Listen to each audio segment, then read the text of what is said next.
At Thanksgiving, my dad announced, "We're selling the family business. You're getting nothing." My siblings cheered. I asked Dad who's the buyer. He proudly said, "Everest Holding, they're paying $50 million. I laughed. "Dad, I am Everest Holding."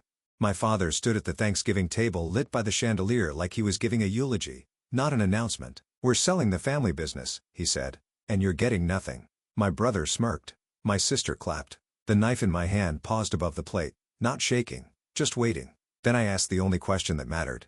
"Who's the buyer?" He puffed his chest, proud, certain of his power. "Everest Holdings, $50 million. I smiled because the truth was already sitting at that table with him. He just didn't know what I was about to take back next. I grew up in a house where silence had its own hierarchy. My father spoke, my brother followed, my sister performed, and I learned to take up as little space as possible. The dining table in that Boston suburb felt like a stage I was never invited to step on. Even as a child, I remember sitting at the far end, legs barely touching the floor, listening to them praise my brother for leadership because he'd won a school debate while the coding trophy I'd set on the counter went unnoticed until my mother quietly moved it to a shelf. That pattern never changed. By the time I was a teenager, my brother had already been cast as the heir, the one destined to carry the family business forward. He didn't care about software. He cared about speedboats, designer jackets, weekends away with friends whose names changed every season. Still, my father clapped him on the back like he was watching a legacy unfold. My sister found her place in curated perfection.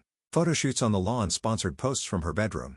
Follower counts recited like prayer. My father indulged her as long as she kept the family image glossy. She did vigorously. And me, I found refuge in my room, my old desk, my laptop. Lines of code forming worlds I could control when everything else felt predetermined. My father would pass by the doorway, glance inside, and say things like, "It's good to have hobbies, sweetheart, but real business requires instinct." He never stayed long enough to see what I was actually building. The moment that shaped everything happened when I was 22. I had spent months working on an integration solution, cloud-based, scalable, the kind of thing that could pull the entire company out of its outdated systems. I prepared documents, charts, projections, every detail checked twice. My mother told me she was proud. My father told me not to overthink it. I walked into that boardroom carrying my laptop, the room full of men who'd known my father for decades. Men who still remembered me as Harold's quiet kid. I set up the presentation. My hands were steady. My voice was steady. 10 minutes in, my father cut me off. A raised hand, a sigh through his nose, a smile that felt like dismissal dressed as patience. "That's enough," he said. "Creative ideas, but not realistic. Clients don't want experiments." The board members chuckled politely. Someone whispered, "Kids and their theories." I closed my laptop, packed each paper, slowly stacking them so they wouldn't bend. No one offered help. No one asked a question. I walked out, hearing their voices rise again. Smooth, confident, uninterrupted. That was the day I learned my place in the family. The day silence became my armor. The years that followed moved quietly the way dust settles on untouched shelves. Holidays became routines of polite distance. My father talking business with my brother, my sister filming every corner of the house, and me slipping into rooms where no one bothered to look. But the moment that snapped, something loose didn't come with shouting. It came in a softer, cleaner cut. Last Thanksgiving, I arrived after a delayed flight, the air still clinging to my coat. The hallway smelled of roasted squash and expensive candles.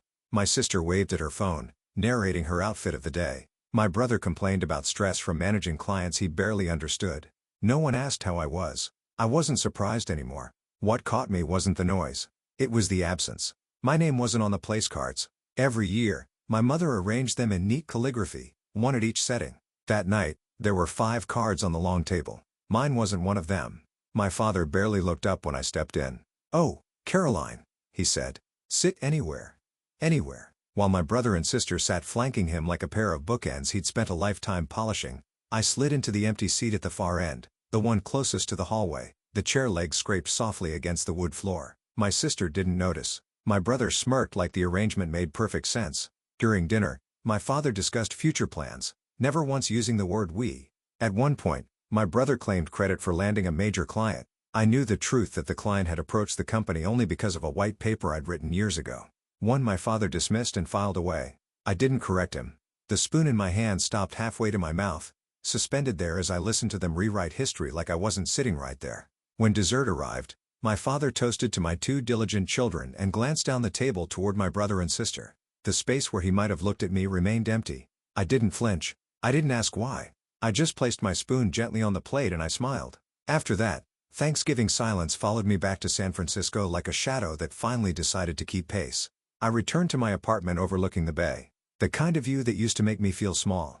That night, it felt like the only thing wide enough to hold what I'd carried for years. I set my bag down, took off my coat, turned on the single lamp near my desk. Then I opened my laptop. The cursor blinked once waiting. I did too. For most of my life, I had responded to dismissal by shrinking. This time I responded with structure, with process, with the cold clarity that comes from realizing no one is coming to hand you a place at the table. So I built my own. I started by pulling up the financial dashboard of the company I had quietly created after leaving home. No logos, no announcements, just years of coded work contracts signed under a pseudonym, teams hired because they believed in the systems I designed, not the name I carried. The numbers were steady rising, profitable. I opened another tab, quarterly reports for my father's company. The language was polished, the graphs confident but underneath decline. Slow but steady. Outdated infrastructure. Clients slipping toward competitors with better integration protocols. I took a sip of water, set the glass down perfectly straight. Then I began collecting what I needed. Contracts, payments, supplier histories, acquisition notes, internal audits, meeting minutes from mergers relevant to the software industry. Each document slid into organized folders labeled cleanly, precisely. The soft clicks of the mouse became their own rhythm. Steady, unhurried, unbreakable. I scanned the corporate structure, tracing each partner company my father relied on. I studied them like puzzle pieces, weak points, opportunities. My company began acquiring shares quietly, legally through intermediaries who never questioned the strategy. No hacking, no manipulation, just patient positioning. Every move was a step. Every step was intentional. By winter, I held partial ownership of multiple suppliers that kept my father's operations afloat. By spring, I controlled enough influence to propose joint ventures.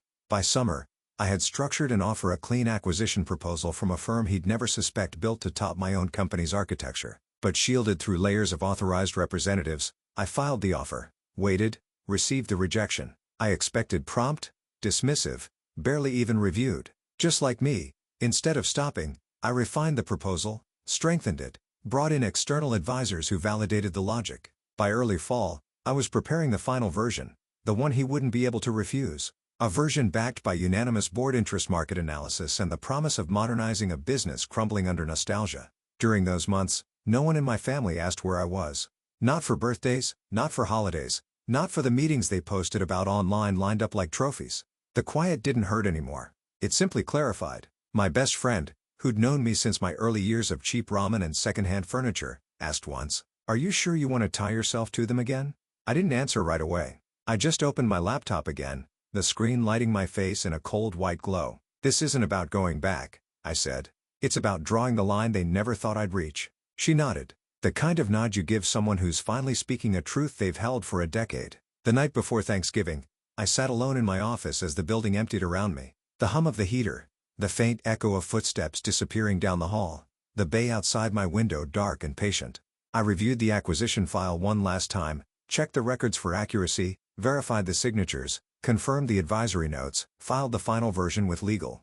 Every action was small, almost invisible, but each one carried the weight of the years I'd been talked over, talked around, talked past. When everything was ready, I closed my laptop, slid it into my bag beside the folder of printed documents, placed my name card case on top, minimalist brushed metal, cold against my fingers.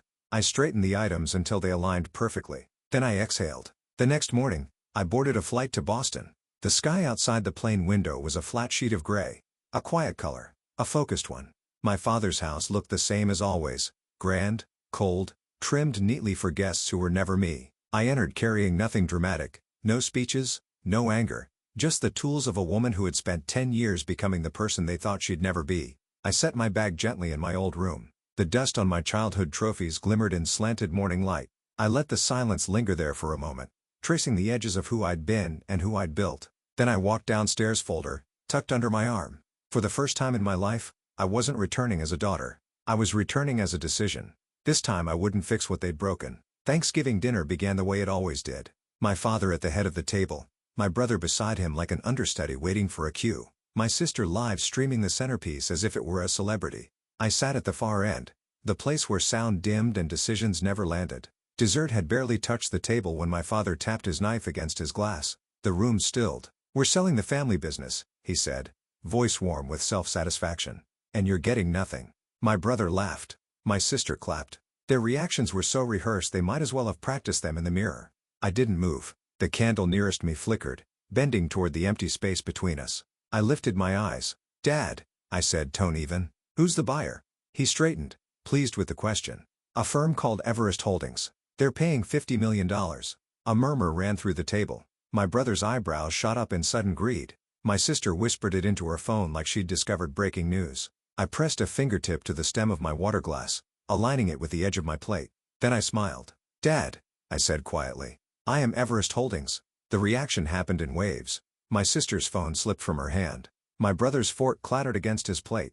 My mother exhaled sharply, wine glass trembling. My father didn't move at first. He blinked as if the room had shifted positions without informing him. "That's not possible," he said finally, a thin edge entering his tone. "Everest Holdings is run by someone named Caroline Stone," I finished for him. "Yes, that's me." He studied my face with the same look he'd given me in that boardroom 10 years ago, trying to parse what he had overlooked. I reached into my bag, placed a small metal case on the table, opened it, slid one name card across the polished wood. The logo was simple, almost stark. The name beneath it was mine. My father didn't pick it up. My brother did, snatching it like it might offer loopholes. "This is a joke," he said, voice cracking. "You don't have the money for this." "I built it," I said. "Contract by contract, acquisition by acquisition, quietly, legally." My mother finally spoke. "Caroline Day. All these years." "All these years," I echoed. My father leaned forward. "Even if this were true, which it isn't, the board would never approve a sale to you." "They already did," I said unanimously. I removed the folder from my bag, set it beside the name card, opened it so the signatures faced him. His face drained first of color, then of power. "You manipulated." "No," I said. "I followed the process. Advisory review, legal compliance, market valuation, standard procedure." I paused. "Everything you taught us to respect." My brother shoved his chair back. "This isn't fair. I've worked there for years." I looked at him steady. "I know about the vendor payments, the false billing, the offshore transfers." His face froze. "I could file a report," I added, keeping my tone clinically neutral. "Or you can repay the money and resign." Quietly, my sister swallowed hard. "What about me?" "You can stay," I said. "But you'll work media branding, actual deliverables, no image without contribution." My father finally stood, hands braced on the table. "You expect me to accept this? To hand my company, my legacy over to you?" I didn't raise my voice. "I'm not asking you to accept it. It's already done." Silence spread across the room like a slow-moving tide, inevitable heavy reshaping everything it touched. My father sank back into his chair, the realization landing on him one breath at a time. "You planned this for 10 years, I said. "Not to destroy you, to save what you were losing." No one spoke. Not my brother, whose world had just shrunk. Not my sister, whose phone stayed on the table screen dark. Not my mother, whose eyes softened with a grief she couldn't name. The dessert candles burned low. The clock on the wall ticked, and for the first time in my life, the silence belonged to me. 6 months passed before I realized how different the world felt when no one was trying to shrink you back into the shape they preferred. The building that once housed my father's company had been renovated. Glass replacing heavy drapes, open space replacing closed doors. The old conference room, the one where he stopped my presentation mid-sentence a decade ago, now held quiet light from a skylight we installed. Whenever I walked by, I didn't speed up or look away. I just breathed. My father had taken the advisory role. I offered no authority, only presence. The first few weeks were stiff, ceremonial. Then something softened. He stopped lecturing in meetings. He started listening. Sometimes I'd catch him watching the younger developers explain new workflows. His expression a mix of confusion and reluctant wonder. My brother repaid what he owed, went back to school. For the first time, he sent me a message that didn't ask for anything. Just a line about a class he liked.